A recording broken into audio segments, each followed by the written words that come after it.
Talita Herman within PM 25412072 from Accounting Class 25A. Jadi, di sini saya akan menjelaskan tentang materi yang kedua dalam mata kuliah Statistika Ekonomi. Di materi yang kedua ini, saya mengambil materi ukuran penyebaran data. Pertama-tama yang akan saya jelaskan adalah definisi ukuran penyebaran data. Ukuran penyebaran data adalah suatu ukuran yang menyatakan seberapa besar nilai-nilai data berbeda atau bervariasi dengan nilai ukuran pusatnya, atau seberapa besar penyimpangan nilai-nilai data dengan nilai pusatnya. Selanjutnya, yang kedua yang akan saya jelaskan yaitu adalah data dalam statistik. Data dalam statistik dibagi menjadi dua. Yang pertama ada data normal. Data normal adalah data yang sebarannya menyerupai kurva lonceng ketika digambarkan dalam grafik. Pada data normal, nilai rata-rata, median, dan modus cenderung berada di posisi yang sama atau sangat berdekatan, sehingga grafiknya simetris antara sisi kiri dan sisi kanan. Sebagian besar nilai data berkumpul di sekitar pusat, sementara nilai yang jauh dari pusat jumlahnya semakin sedikit. Data jenis ini biasanya cocok untuk dianalisis dengan metode statistik parametrik. Sedangkan data tidak normal adalah data yang sebarannya tidak berbentuk kurva simetris. Bentuk grafiknya bisa miring ke kiri atau ke kanan, memiliki lebih dari satu puncak, atau terdapat nilai ekstrim yang membuat distribusi menjadi tidak seimbang. Karena tidak simetris, nilai rata-rata, median, dan modus pada data tidak normal biasanya berbeda cukup jauh. Untuk menganalisis data seperti ini, umumnya digunakan metode statistik non-parametrik agar hasilnya lebih akurat. Selanjutnya, yang ketiga ada jangkauan. Jangkauan adalah ukuran penyebaran data yang paling sederhana, yaitu selisih antara nilai yang terbesar dan nilai terkecil dalam suatu kumpulan data. Rumusnya adalah R sama dengan X max dikurang X min. Contohnya ketika nilai ulangan 6 siswa adalah 9, 5, 6, 3, 8, dan 7. Sehingga jadinya yang nilai maksimalnya adalah 9 dan nilai minimalnya adalah 3. Jadi penjumlahnya seperti R sama dengan 9 dikurang 3 sama dengan hasilnya 6. Selanjutnya ada simpangan rata-rata. Simpangan rata-rata adalah ukuran penyebaran data yang dihitung dari rata-rata selisih mutlak setiap nilai data terhadap nilai rata-rata keseluruhan. Ukuran ini menunjukkan seberapa jauh secara rata-rata nilai-nilai dan data penyimpangan dari pusatnya. Jika simpangan rata-rata kecil, artinya data cenderung berkumpul dekat dengan nilai rata-rata. Sedangkan jika simpangan rata-rata besar, berarti data lebih menyebar dan bervariasi. Selanjutnya, saya akan menjelaskan tentang rumus simpangan rata-rata data tunggal. Simpangan rata-rata data tunggal memiliki rumus SR sama dengan XI min X bar dibagi N. Dengan artiannya, SR adalah simpangan rata-rata untuk mengukur sebaran data, XI adalah data ke I, X bar adalah nilai rata-rata semua data, dan N adalah jumlah data. Jadi selanjutnya kita akan memasuki contoh soal simpangan rata-rata data tunggal. Contoh soalnya adalah tentukan simpangan rata-rata dari data 2, 1, 4, 2, dan 6. Cara penyelesaiannya dengan cara kita mencari X barnya dulu. Jadi X bar sama dengan 2 ditambah 1 ditambah 4 ditambah 2 ditambah 6. Lalu dibagi 5. 5 adalah jumlah dari data yang ada, yaitu dari 2, 1, 4, 2, dan 6. Itu kan jumlahnya ada 5. Lalu kita jumlahkan dulu semuanya.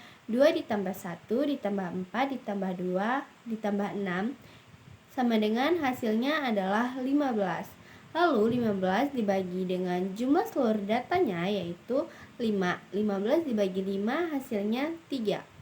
Selanjutnya kita mencari simpangan rata-ratanya menggunakan rumus X1 dikurang X bar dibagi N. Jadi kita masukin rumusnya SR sama dengan 2 dikurang 3 ditambah 1 dikurang 3 ditambah 4 dikurang 3 ditambah 2 dikurang 3 ditambah 6 dikurang 3 dibagi 5. Sama aja seperti yang di atas, cuma bedanya yang di bawah ini kita dikurang dari jumlah X bar yang sudah kita cari. Hasil dari X bar yang sudah kita cari. Jadi 2 dikurang 3 hasilnya 1, 1 dikurang 3 hasilnya 2, 4 dikurang 3 hasilnya 1, 2 dikurang 3 hasilnya 1, dan 6 dikurang 3 hasilnya 3. Lalu kita bagi 5, yaitu hasilnya 8 dibagi 5 sama dengan 1,6. Kenapa 2 dikurang 3 hasilnya tidak negatif? Karena di dalam statistika ekonomi yang menghasilkan negatif itu kita alihkan menjadi positif. Selanjutnya kita memasuki rumus simpangan rata-rata data kelompok. Simpangan rata-rata data kelompok memiliki rumus SR sama dengan FI XI min X bar dibagi FI. Dengan artian SR adalah simpangan rata-rata, XI adalah nilai data ke I, X bar adalah rata-rata data, FI adalah frekuensi, dan FI adalah total seluruh frekuensi atau jumlah data. Selanjutnya kita memasuki contoh soal dari simpangan rata-rata data kelompok. Contoh soalnya adalah tentukan simpangan rata-rata dari data berikut. Dengan data nilai 30 sampai 39, 40 sampai 49, 50 sampai 59, 60 sampai 69. Jadi, pertama-tama kita mencari X barnya terlebih dahulu dengan rumus FI sama dengan XI dibagi FI, yaitu seperti yang sudah ada di tabel, bahwasannya rumus kita tinggal memasukkan jumlah yang sudah ada pada tabel tersebut.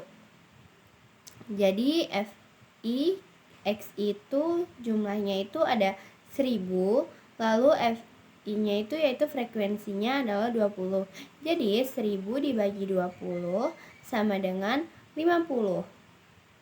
Lalu selanjutnya setelah kita mencari X barnya, kita mencari simpangan rata-ratanya menggunakan rumus FI XI min X bar dibagi FI, yaitu kita tinggal memasukkan sesuai dengan apa yang sudah ada di tabel, yaitu 170 dibagi 20 hasilnya 8,5. Tetapi sebenarnya tidak semuanya dimasukkan pada tabel. Jadi yang ada di tabel itu biasanya cuma ada frekuensi dan XI. Untuk mencari FI XI min X bar dan seterusnya, kita akan menggunakan langkah-langkah. Yang pertama, kita harus mencari FI dikali XI-nya dulu, yaitu dengan cara XI 34,5 dikali 3, yaitu hasilnya 103,5, dan sampai seterusnya. Lalu setelah kita sudah mencari FI XI-nya, kita mencari XI min X barnya. Kan XI-nya sudah diketahui. Yang pertama itu 34,5. Lalu kita mencari X barnya, dan X barnya juga sudah diketahui, yaitu nilainya 50. Jadi 50 dikurang 34,5 hasilnya 15,5. Begitupun seterusnya, mencarinya juga seperti itu.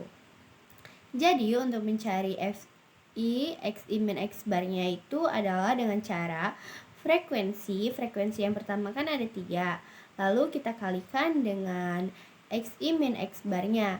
XI dan min X barnya itu kan yang pertama itu 15,5. Jadi 3 dikali 15,5 itu hasilnya 46,5. Selanjutnya ada simpangan baku. Simpangan baku atau standard deviation adalah ukuran penyebaran data yang menunjukkan seberapa jauh nilai-nilai data menyimpang dari rata-ratanya, tapi dengan memperhitungkan kuadrat selisihnya. Bedanya sama simpangan rata-rata adalah simpangan baku dipakai kuadrat, jadi lebih sensitif ke data yang nilainya jauh dari rata-rata. Selanjutnya, kita memasuki rumus simpangan baku data tunggal. Simpangan baku data tunggal memiliki rumus S pangkat 2 sama dengan XI min X bar pangkat 2 dibagi N. Dengan artiannya, S pangkat 2 adalah varian untuk mengukur sebaran data, XI adalah data ke I, X bar adalah rata-rata data, dan N adalah jumlah data. Selanjutnya, kita akan memasuki contoh soal simpangan baku data tunggal. Jadi, contoh soalnya adalah tentukan nilai varian atau ragam dan standar defisiasinya, yaitu simpangan baku dari data 1, 2, 4, dan 6. Sama seperti simpangan rata-rata tadi, cuma bedanya kalau simpangan baku ini dia dipangkatkan 2. Jadi, untuk cara penyelesaiannya, yang pertama-tama kita mencari X barnya terlebih dahulu menggunakan data yang sudah ada, yaitu datanya ada 1 ditambah 2 ditambah 2 ditambah 4 ditambah 6 lalu dibagi 5. 5 adalah jumlah data yang ada, jadi hasilnya 15 dibagi 5 sama dengan 3. Jadi jumlah X barnya adalah 3. Selanjutnya kita mencari S pangkat 2 nya menggunakan rumus XI min X bar pangkat 2 dibagi N. Kita mencarinya menggunakan data yang sudah ada juga. Jadi 1 dikurang 3 pangkat 2 ditambah 2 dikurang 3 pangkat 2 dan seterusnya. 3 itu didapat dari X bar. Jadi hasilnya itu ada 4 ditambah 1 ditambah 1 ditambah 1 tambah 9 dibagi 5. 5 adalah jumlah datanya. Jadi hasilnya 16 dibagi 5 sama dengan 3,2. Selanjutnya yang terakhir kita mencari S-nya dengan cara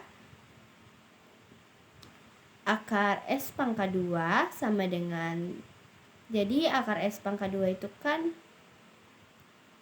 jadi yang terakhir kita mencari S-nya dengan cara akar S pangkat 2 sama dengan akar 3,2. Jadi akar 3,2 itu adalah 1,79. Selanjutnya ada rumus simpangan baku data kelompok. Rumusnya adalah S pangkat 2 sama dengan FI XI min X bar pangkat 2 dibagi N. Dengan keterangan S pangkat 2 artinya adalah varian, XI adalah nilai data ke I, X bar adalah rata-rata data, dan FI adalah frekuensi, sedangkan N adalah jumlah data seluruh. Selanjutnya kita memasuki contoh soal data kelompok. Selanjutnya kita memasuki contoh soal simpangan baku data kelompok. Dengan contoh soal, tentukan nilai varian atau ragam dan standar defisiasi, yaitu simpangan baku dari data berikut. Sama seperti simpangan rata-rata tadi. Jadi, yang pertama-tama kita mencari X barnya terlebih dahulu menggunakan rumus FI/X dibagi N. Seperti yang sudah ada pada tabel, yaitu nilai FI/X-nya adalah 1000, lalu dibagi 20, yaitu nilai frekuensinya adalah 20 jumlahnya, yaitu hasilnya adalah 50. Lalu setelah kita mencari X barnya, kita mencari S pangkat 2-nya menggunakan rumus frekuensi XI min X bar pangkat 2 dibagi N. Seperti yang sudah ada di tabel, bahwasannya jumlahnya itu ada 1895 dibagi dengan nilai N-nya itu adalah 20. Hasilnya 94,75. Dan untuk mencarinya itu kita menggunakan tahap-tahap. Yang pertama, kita kan sudah memiliki tabel frekuensi XI. Lalu untuk mencari FI/XI-nya adalah dengan cara 3 dikali 34,5 FI dikali XI dengan hasil 3 dikali 34,5 itu hasilnya 103,5. Lalu untuk mencari XI min X barnya, kita menggunakan cara, kan XI-nya itu yang pertama itu ada 34,5. Lalu 34,5 itu dan jumlah X barnya itu adalah 50. Lalu kita kurangin 34,5 dikurang 50 hasilnya min 15,5. Begitupun seterusnya. Lalu untuk mencari XI min X barnya, lalu untuk mencari XI min X bar pangkat 2-nya itu, kan XI min X barnya udah diketahui. Lalu tinggal kita pangkatkan 2 aja. Contohnya seperti min 15,5 dikali min 15,5, lalu hasilnya itu ada 240,25. Lalu untuk mencari FI XI min X bar pangkat 2-nya itu kan FI-nya 3, lalu XI min X bar pangkat 2-nya sudah diketahui. Jadi tinggal kita kalikan aja. 3 dikali 240,25 hasilnya 720,75. Begitupun seterusnya. Dan ketika kita sudah menemukan semuanya, lalu kita jumlahkan untuk dimasukkan ke dalam rumusnya. Jadi kan kita sudah mencari S pangkat 2-nya. Lalu yang terakhir kita mencari S-nya dengan rumus akar S pangkat 2 sama dengan akar 94,75. Jadi akar 94,75 itu hasilnya 9,73. 94,75 itu didapatkan dari S pangkat 2. Sekian penjelasan dari saya. Mohon maaf apabila ada kekurangan. Saya ucapkan terima kasih. Wassalamualaikum warahmatullahi wabarakatuh.